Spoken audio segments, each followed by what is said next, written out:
Hey guys, welcome to my channel infinity GK. आज मैं लेकर आया हूँ साइंस जीके सीरीज़ का physics part. Guys, science GK series का फिजिक्स पार्ट में पहला क्वेश्चन आपके स्क्रीन पर। Question number 1, filaments of electric bulb are made of option A gallium, option B silicon, option C tungsten and option D iron.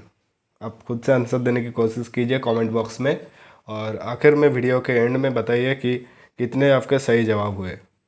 Match कर लेना मेरे answer से। So option A में है गैलियम, जिसका सिंबल है Ga, और ऑप्शन बी में है सिलिकॉन, जिसका सिंबल है Si, टंगस्टन का सिंबल है W, और आयरन का सिंबल है Fe। चलिए आंसर देख लेते हैं। Option option C filament is the correct answer. यहाँ पर देखिए, ये फिलामेंट यहाँ पर रहता है, फिलामेंट है ये, और ये सपोर्टिंग जो कॉन्टैक्ट वायर्स रहते हैं फिलामेंट के साथ। ओके, पार्ट्स देखिए बल्ब का। सपोर्ट वायर्स है ये मिडिल में, लो प्रेशर इनर्ट गैस है यहाँ पर, ये वाल्व के अंदर, और गैस स्टीम रहता है यहाँ पर। एक कांच का एक पाइप रहता है जहाँ पर गैस स्टेम रहता है, गैस स्टेम रहता है। और इंसुलेशन इलेक्ट्रिकल कांटेक्ट कहाँ पर है? यहाँ पर दो दो इलेक्ट्रिकल कांटेक्ट है। Okay, safe level of sound is option A 70 decibel, option B 80 decibel, option C 90 decibel, and option D में है 85 डेसिबल। ये बहुत ही इजी क्वेश्चन है, आप आंसर देने की कोशिश कीजिए। इजी है, लेकिन फिर भी कभी कभार हम भूल जाते हैं उसका आंसर। सो इसलिए मैंने इस क्वेश्चन को रखा है इस वीडियो में। चलिए आंसर, ओह सॉरी, आंसर है ऑप्शन ए 70 डेसिबल।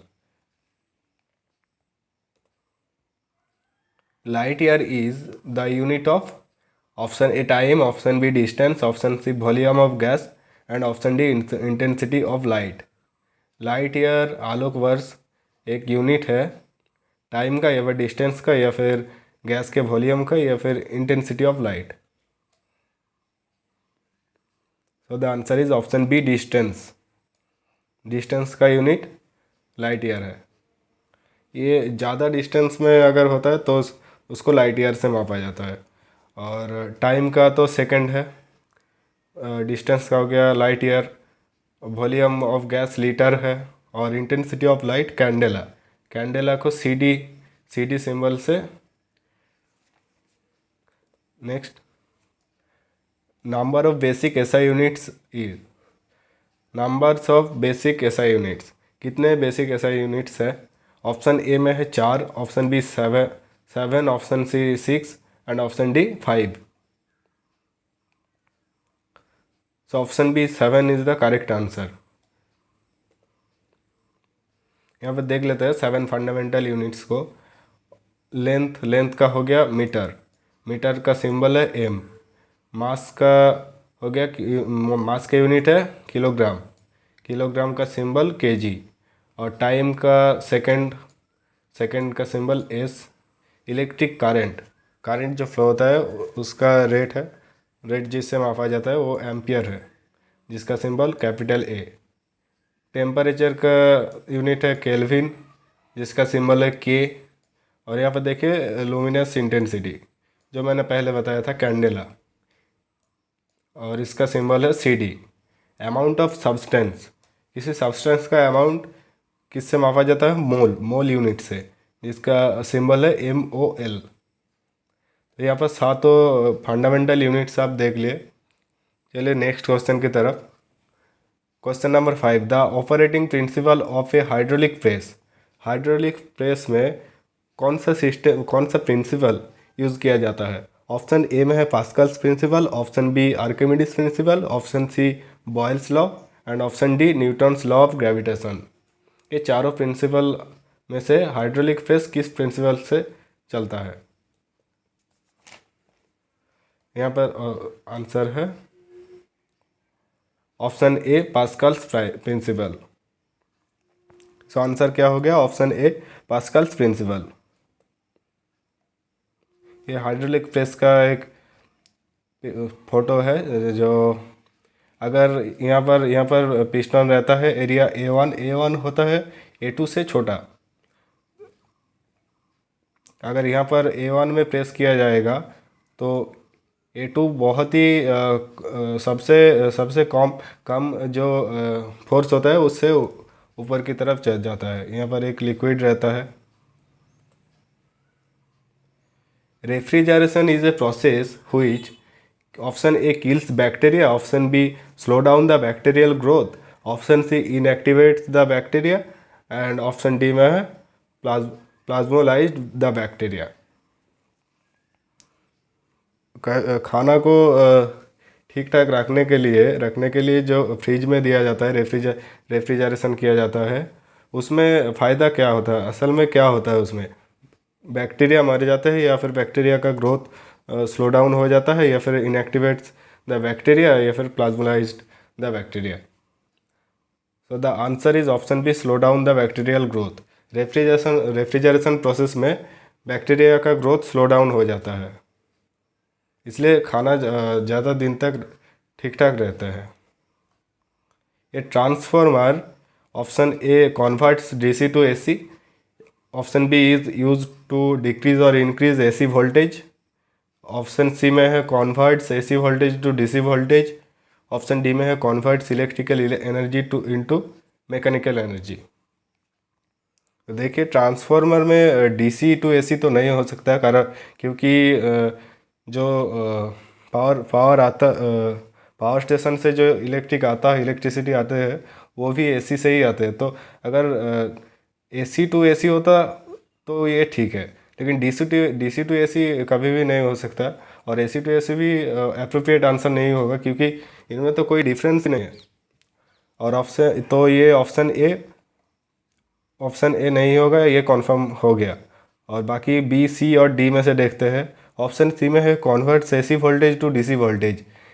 देखिए, ट्रांसफार्मर से अगर आपके घर तक अगर करंट आता है तो वो भी एसी से ही आते हैं, तो एसी टू डीसी तो नहीं होगा। एंड ऑप्शन डी में है converts electrical energy into mechanical energy, ये भी नहीं होगा, क्योंकि ट्रांसफार्मर में इलेक्ट्रिक एनर्जी में ही कन्वर्ट होते हैं।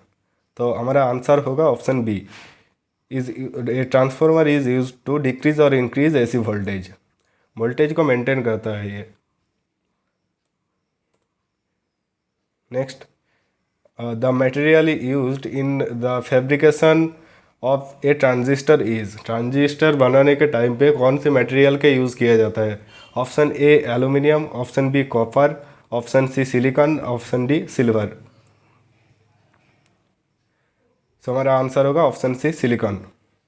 Silicon is the correct answer. The material used in the fabrication of a transistor is silicon. Next question number 9, among the given metals whose electrical conductivity is more. किसका electrical conductivity ज़्यादा है? Option A में है copper, option B में aluminium, option C silver and option D lead. आप बताइए इसका answer क्या होगा? ये बहुत ही इजी क्वेश्चन है। Option C silver is the correct answer. Silver का इलेक्ट्रिकल कंडक्टिविटी इन बाकी 3 ऑप्शन से ज़्यादा है। नेक्स्ट क्वेश्चन,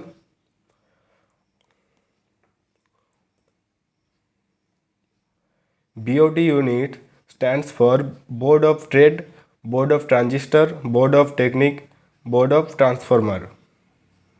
आंसर बताइए। BOT एक यूनिट है जो इलेक्ट्रिकल जो बिल आता है तब ये BOT यूनिट का यूज़ किया जाता है। बताइए इसका फुल फॉर्म क्या होगा? Board of trade, board of transistor, board of technique and board of transformer. So the answer is board of trade, option A. BOT stands for board of trade. यहाँ पर देखिए, एनर्जी अगर total consumed होता है 2 into मतलब 2 जो 60 kilowatt का energy consume करता है, वो अगर होता है तो 60 इंटू 120 किलोवाट इंटू आवर।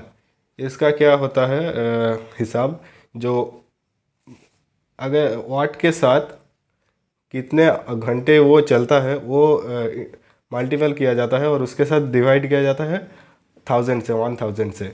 इससे किलोवाट आवर होता है। और अगर 1 किलोवाट आवर में 1.50 रुपीज़ खर्चा होता है तो फिर 120 में कितना खर्चा होगा ये मल्टीपल करके ये कैलकुलेशन ऐसे किया जाता है। RS 180 आपका बिल आएगा।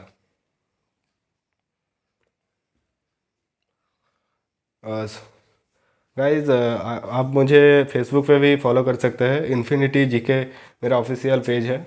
और इंस्टाग्राम पे भी इन्फिनिटी जीके फॉर यू का ऑफिशियल पेज है जो आप फॉलो कर सकते हैं। जिसका लिंक मैं डिस्क्रिप्शन में डाल दिया है, आप जाके चेक कर लीजिए। और इस वीडियो का PDF आपको मेरे टेलीग्राम चैनल पे मिल जाएगा, जिसका लिंक भी डिस्क्रिप्शन में है। सो गाइज कैसा लगा ये वीडियो आप कमेंट करके ज़रूर बताइए। अगर अच्छा लगा है तो फिर लाइक कर दीजिए। और अगर आपको लगता है कि आपके किसी फ्रेंड जो कॉम्पिटिटिव एग्ज़ाम का प्रिपरेशन कर रहे हैं अभी, उसको हेल्प कर सकता है मेरा ये वीडियो, तो शेयर ज़रूर कीजिए। और जाने से पहले सब चैनल को सब्सक्राइब करके बेल आइकन को प्रेस कर दीजिए, ताकि मेरे आने वाले वीडियोस का नोटिफिकेशन सबसे पहले आपके पास पहुंच जाए। Thanks to all of you guys.